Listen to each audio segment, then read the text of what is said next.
Another day, another good game.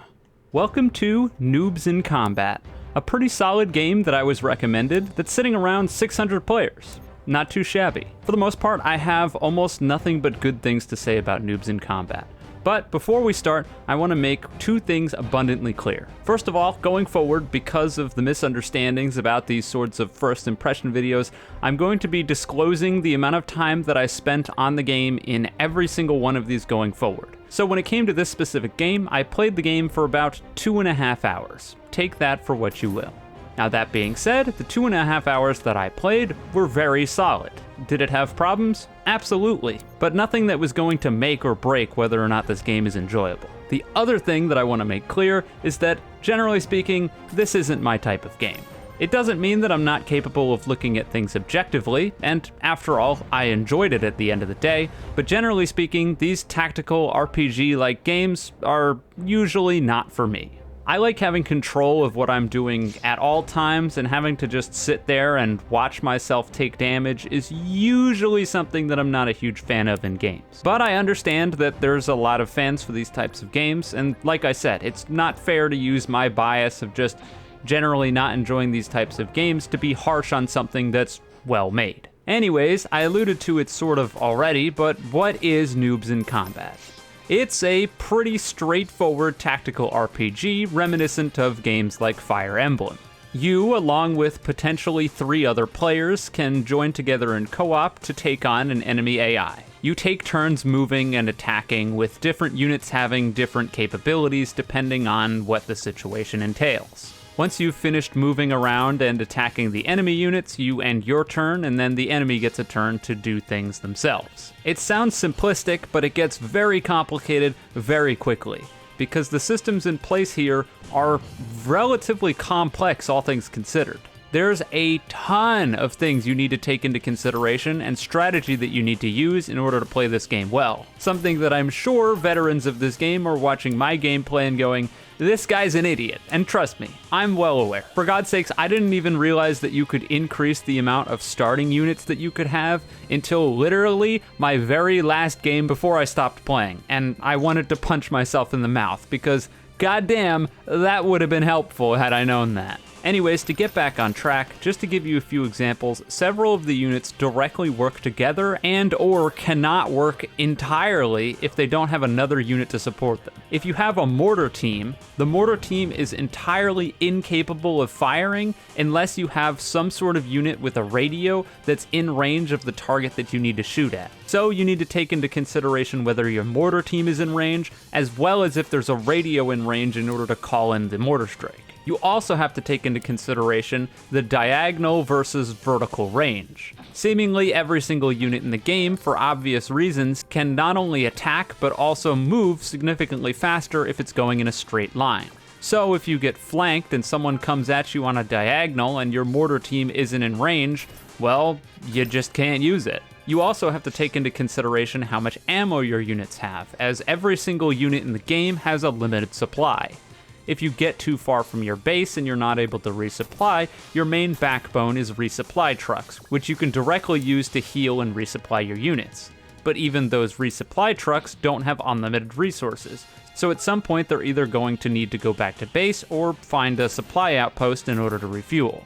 Speaking of fuel, tanks themselves have several mechanics that make them an interesting use. Not only do they have the same mechanics as earlier when it comes to ammo, but they also have a certain set amount of moves that they can use before they run out of fuel. Of course, this fuel can be resupplied by supply trucks, but if you don't have a supply truck nearby and you're overzealous with your movement, your tank can just get stuck out in the middle of nowhere and it can't do anything. Armored vehicles are also capable of taking mobility hits, which will effectively ground them until something comes along to heal them. And this is just stuff in the early game, the stuff that I saw within the first 2.5 hours of playing. I'm sure that further down the line it gets even more and more complex. The difficulty of the game I don't want to touch on too much, mostly because I was predominantly playing solo, which I'm sure is significantly more difficult. I did play one game of co-op just because I felt like it was necessary for the sake of making a fair judgment that I played co-op, and in that co-op game, I basically got hard carried by someone who clearly had played a lot more than me and had a ton more units.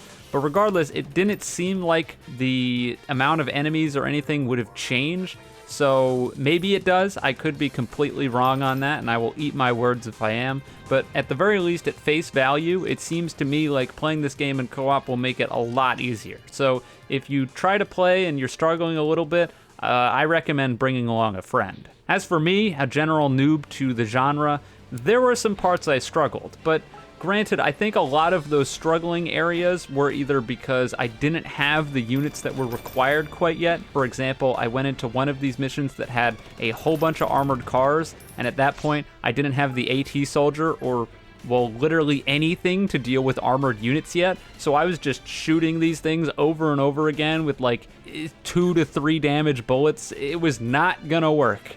And I think I did brute force it eventually. It took forever. But that's one of the things that I can also appreciate about the game. Even though I went into it completely unprepared, I was able to tough it out and eventually come out on top. That was also one of the things I noticed when it came to an incredibly difficult mission that involved a train track, which had this very interesting mechanic where the enemy had several units that could only move along the train tracks, and these units that moved along the train tracks were extremely powerful. If I wasn't on my toes in order to take these out right as they showed up, they could go right behind my forces and take out my base, causing me to lose. My first attempt at this mission went predictably poorly. I made some poor decisions, I brought the wrong units, and I just ended up stalling, and then I lost. My second go around went a hell of a lot better, but I decided to figure out if the enemy truly had unlimited reinforcements or not. So I just buckled down in my base and decided, well, I'm probably outgunned here, but at the very least, if I can outmaneuver them and out-strategy them using the unlimited supplies for my base, eventually I'll win the war of attrition if I play my cards right, and when the enemy runs out of forces, I can just literally walk to the end and complete the mission. And honestly, to my surprise, that absolutely worked.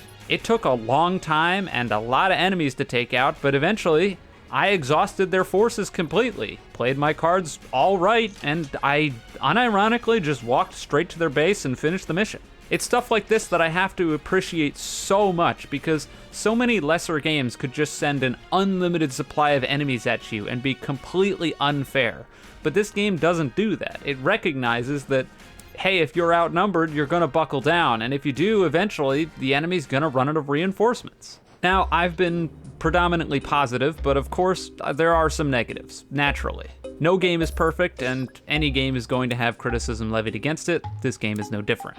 The first thing that I noticed, which was kind of jarring, is there's seemingly an almost complete lack of music. Now granted, if you know me, I've mentioned several times that generally speaking, when I play games, I turn the music off in order to put my own in later for recording's sake, and so I'm kind of used to the awkward no music situation. Sometimes I put it just really low so I can still hear it so it isn't quite as awkward, but in this game, when you're playing the game, music is just gone. So assuming this game is still in development and assuming maybe they see this video, I highly recommend that you guys get some sort of music going here because it's a little bit awkward with just nothing. On the terms of sound design front, everything seemed pretty okay except for one singular sound effect. And if you played the game, you probably already know what I'm talking about. That is the radio sound effect. Copy 724, roger. Center maintain 2000. Center maintain 2074. I assume that they pulled this just from some sort of war tape somewhere about someone calling in an artillery strike. But this same voice line will be burned into your mind by the end of a play session of this game, because you will be using units that have radios, and because of that, you will 100% be hearing the same voice line over and over and over and over again, and eventually it gets grating and I'm just tired of hearing it. I honestly have no idea what the solution is here. Maybe replace it with a sound effect, maybe make it quieter so it isn't quite as obnoxious, but then you kind of need to hear it when the enemies are using it against you, so I don't know. Maybe I'm just nitpicking, maybe no one else has this issue, but it really bothered me. And finally, the controls themselves, I think, could use some help. Mostly keybinds. As it stands right now, the game is pretty much entirely controlled by you clicking on things, and it can feel very clunky at times. Maybe I just missed the keybind section. I could be completely wrong on this. I don't think I am. But it seemed like the only way to do things was clicking, which meant that you need to click on the unit, then move your cursor down to the attack, click the attack, then click the enemy. And it would all just be so much easier if the attacks were bound to a key. So I click my unit, I click E, for example, and then I click the enemy unit, and it attacks them with whatever the E attack is. Just saves so much time. I also think that they need to make it so there's some sort of cancel the move button, so that way the only way to cancel a move is not to click outside of where you initially started the attack. I had far too many moments where I clicked an attack, checked the amount of damage it would do, and then I wanted to check the enemy's health. So I tried to click away from where I was, and I ended up just randomly firing at an empty square for no reason, wasting my turn.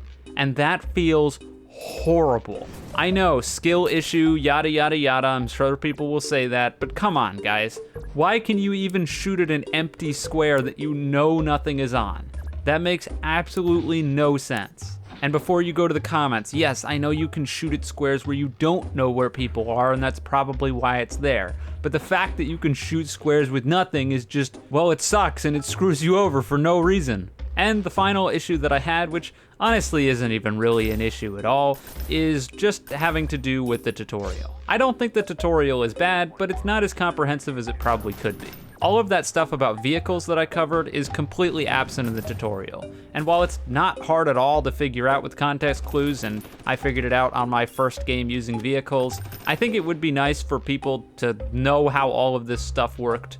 And considering that the tutorial is fairly long, I don't see any issue with it being squeezed in somewhere. But at the end of the day, that's really all of the negatives that I have, which is not very many. The progression seemed really solid and interesting, and if I was a fan of these types of games, I can absolutely see myself putting in a fair few hours here. The fact that they balance out the better units by making them cost more, and then that would encourage you to get more starting tickets so you can have more units at the start, I think the whole thing is just well crafted. It's clear the developers making this game had a solid vision when they started, and I think they executed. And so with just a few touch-ups, this is a real winner. One last thing to note, which has absolutely nothing to do with this game, because, well, we're done talking about it, is I have had a lot of people recommend me tower defense games. And I want to take this opportunity to say that I will likely never play any of the tower defense games that you recommend me.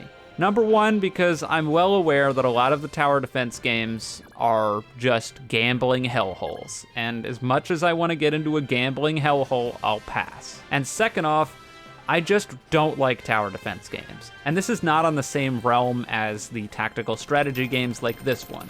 Because at the very least, when I'm playing games like this, I feel like I'm playing a game. But with tower defense games, I feel like I'm barely playing a game at all. That's just how I feel about it. I get people like them, and I have no issue with people liking them, but for me personally, I feel like I'm not playing a game, I'm just watching the game happen, and I don't care for that, and I don't think I ever will. Anyways, we're off topic, so I think it's time to wrap things up.